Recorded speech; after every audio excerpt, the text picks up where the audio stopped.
Coach, I just want to start off. I've been around the Big 12 Conference for a while now, and I've never heard players describe such a caring nature of their head coach as I've heard K-State players already speak about you. Where does your caring nature come from, your mom or your dad, and how did that develop? Oh, definitely both of them. I just a big believer in treat people the way they should be treated, and also a big believer in players are going to play for coaches that care, and flip that around, coaches are going to coach for coaches that care. And I was an assistant in this business for an awful long time and worked for some really, really good head coaches that took care of their assistants, and I watched those guys treat guys with respect.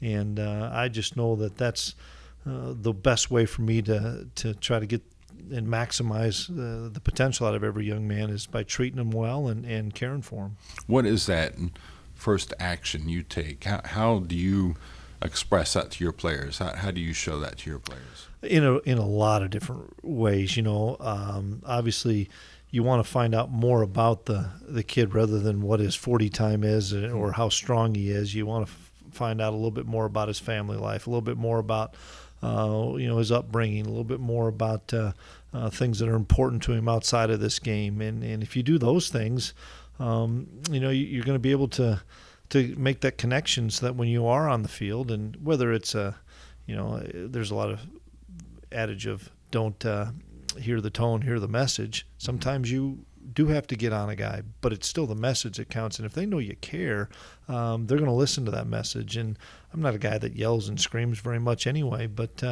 I just think the more you can find out what makes a player tick, the better chance that you're going to get the most out of that player.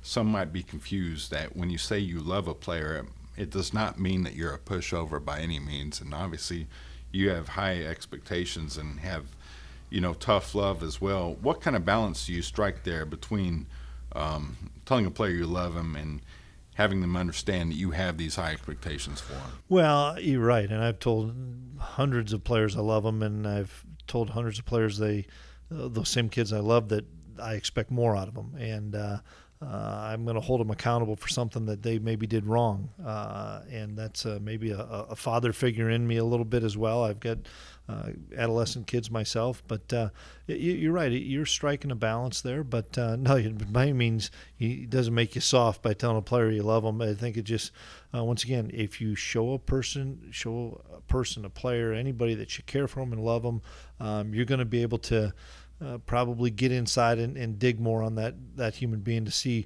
what are the things that help you, what are the things that make you tick, and that's something that I've just always been a big believer in, and that's I'm not going to change. Mm-hmm. What are your expectations for players, and maybe how does that translate to this time of season, and how do you instill that in players continually? Yeah, a big thing is just do what's right. Everybody should know right from wrong.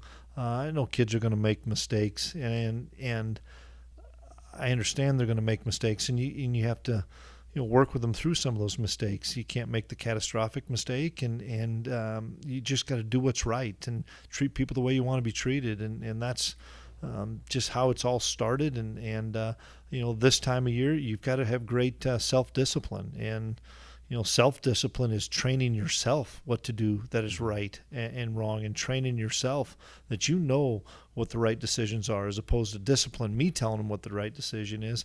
I think trying to impose upon those kids, you have to have great self-discipline, whether it's in your workouts, whether it's in what you do in the community, whether it's what you do academically. You have to have great self-discipline. I see the jersey on your wall from Carson Wentz, and I'm reminded of what Easton Stick said post-game of the national championship game, just about how much you love him and so forth. What kind of relationship have you been able to develop with your latest quarterback, Skylar Thompson? Very similar to the relationships that I had with Carson and Easton, just in a shorter period of time. So it's going to continue to grow and grow. But I love and respect Skylar because I know what he's been through. He's dealt with adversity, and he's attacked adversity, and even though he's had some of that adversity, he doesn't want to be defined by his adversity, and I just have so much respect. I learn more and more about him each conversation we have, and our conversations, especially when he comes in here, aren't 5 or 10 minutes. They're 45 minutes to an hour, because I think he's building that trust. And trust doesn't happen overnight, but he's building that trust in me, and knows that I am going to protect him, and I am going to make sure that I get the most out of him as a football player, but also bring out the best of him as an individual. And so I'm so excited about continuing to grow that relationship and continuing to get to know him better.